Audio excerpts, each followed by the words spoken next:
बिस्मिल्लाहिर्रहमानिर्रहीम।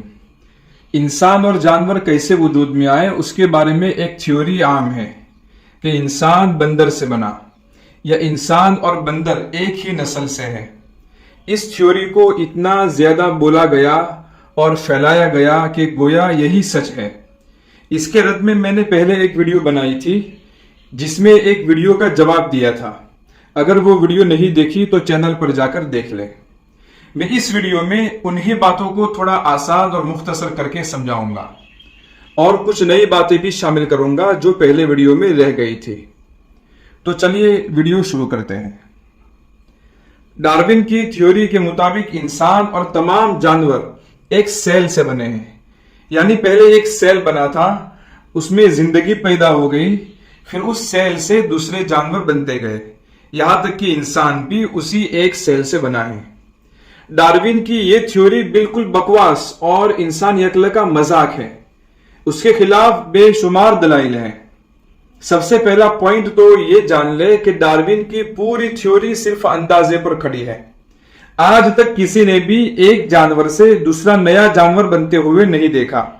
सिर्फ अंदाजे की बुनियाद पर इतनी बड़ी बात कहना अक्ल के खिलाफ है और न इसे दलाइल मौजूद है जिनसे यकीनी तौर पर यह मालूम हो कि इंसान एक मामूली कीड़े से बना है या एक मामूली से सेल से बना है और तमाम जानवर एक मामूली सेल से बने हैं। आम तौर पर उसके लिए जो दलाइल दिए जाते हैं उसकी बुनियाद तीन चीजें हैं। पहली चीज म्यूटेशन यानी कि तब्दीली, दूसरी चीज है मुशाबहत और तीसरी चीज है फॉसिल रिकॉर्ड। डार्विन की पूरी थ्योरी की इमारत इन तीन बुनियादों पर खड़ी है। उसमें से पहला नंबर है म्यूटेशन यानी कि तब्दीली। उसको आसानी से इस तरह समझे कि जानवर में आसपास के माहौल से ऐसी तब्दीली आती है कि वो एक नया जानवर बन जाता है। जैसे पहले जमीन पर कोई भी मखलूक नहीं थी, पहले एक मामूली सेल से आहिस्ता आहिस्ता मछली बनी और फिर जब मछली को पानी से बाहर निकलने की जरूरत पेश आई तो वो मगरमच्छ बन गई। इसको वो लोग कहते हैं कि नेचुरल सिलेक्शन की वजह से म्यूटेशन हुई, यानी कुदरती असबाब की वजह से ऐसी तब्दीली आई कि मछली मगरमच्छ बन गई। मैंने पहले वीडियो में उसके जवाब दिए थे। उसका एक जवाब तो यह है कि यह तब्दीली इतनी परफेक्ट होती है कि उसके लिए जहानत की जरूरत है। बगैर जहानत के इत्तिफाक से ऐसी तब्दीली हो ही नहीं सकती। अब बताएं कि वो जहानत कहां है।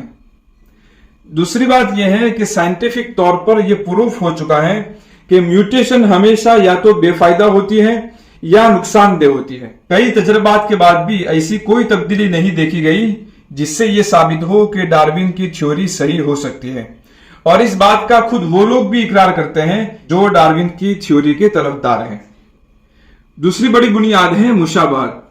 वो लोग जानवरों की जाहिरी मुशाबहत और उनके डीएनए की मुशाबहत को देखकर यह फैसला कर लेते हैं कि फुला जानवर फुला से बना है।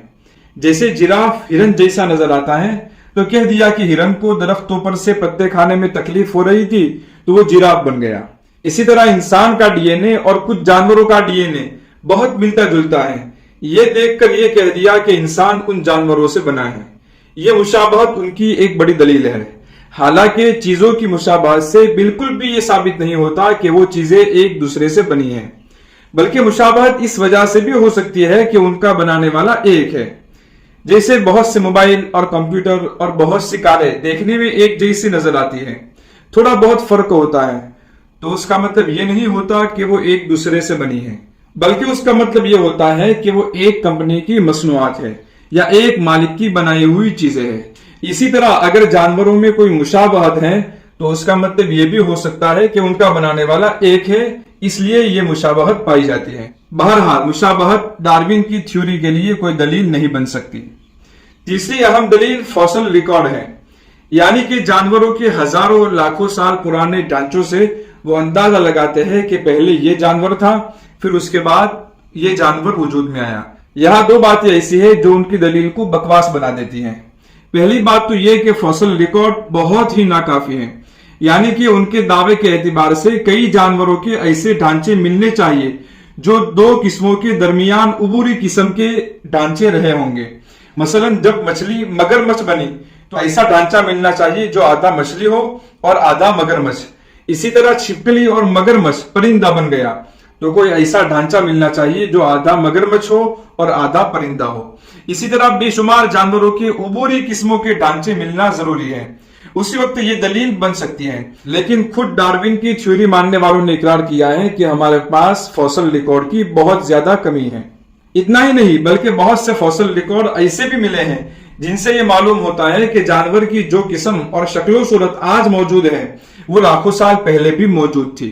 اس سے تو یہ ظاہر ہوتا ہے کہ یہ جانور جب سے ہیں اس وقت سے اسی شکل و صورت میں ہیں, کسی اور قسم سے نہیں بنے ہیں, بلکہ ان کا آغاز ہی اسی قسم اور اسی شکل و صورت میں ہوا تھا. ایک بات تو یہ ہو گئی. دوسری بات یہ ہے کہ چلو مان لیا کہ ہمیں درمیان کے سارے عبوری فوسل اور ڈھانچے مل گئے, تو اس سے یہ تھوڑی ثابت ہوتا ہے کہ یہ ایک دوسرے سے بنے تھے. مثال کے طور پر ہرن اور جراف کے درمیان کا کوئی ڈھانچہ مل گیا تو اس سے یہ تھوڑی ثابت ہوتا ہے کہ یہ ہرن کی ارتقائی شکل ہے. یہ بھی تو ممکن ہے کہ وہ آغاز ہی سے اسی شکل میں بنا ہو. بہرحال ڈارون کی تھیوری کے پاس کوئی بھی عقلی دلیل نہیں ہے, بلکہ سائنس کے نام پر بہت ہی گھناؤنا مذاق ہے. اگر یہ سارے جانور اتفاقی تبدیلیوں سے وجود میں آئے ہیں تو اتفاق میں تو ہزاروں غلطیاں رہ جاتی ہیں, لیکن ہمیں کہیں کوئی گڑبڑ نظر نہیں آتی. جیسے آنکھیں, کان, ناک, ہاتھ, پیر, زبان, منہ, دانت وغیرہ ہر چیز اپنی اپنی جگہ پر سیٹ ہوتی ہے, ایک انچ بھی ادھر ادھر نہیں ہوتی. یہ کیسا حادثہ اور اتفاق ہے کہ اس سے جانوروں کی لاکھوں قسمیں وجود میں آ گئی, لاکھوں قسمیں بن گئی, لیکن کسی ایک میں بھی ایوولوشن کے دوران ڈیزائن میں گڑبڑ نہیں ہوئی, بلکہ ہر چیز اپنی اپنی جگہ پر سیٹ ہے.